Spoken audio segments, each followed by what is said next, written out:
ఈ గొంతులో ప్రాణమున్నంత వరకే అన్నదమ్ములు, అక్కచెల్లెళ్ళు, బంధాలు, బంధుత్వాలు, తల్లిదండ్రులు, రక్త సంబంధులు, పగలు, ప్రతీకారాలు, ఒకరి మీద ఒకరికి ద్వేషం, ఒకరంటే ఒకరికి ప్రేమ, ఒకరంటే ఒకరికి సంతోషం. ఒక్కసారి ప్రాణం ఆగిపోయింది అనంటే మళ్ళీ అది తిరిగి రాదు. నువ్వు కోట్లిచ్చినా తిరిగి రాదు.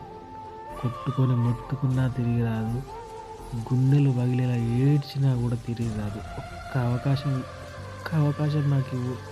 నేను మళ్ళొక్కసారి నేను చేసిన తప్పుని సరిదిద్దుకొని వస్తా అన్నా కూడా అసలు దానికి చాయిస్ అనేది కూడా ఉండదు.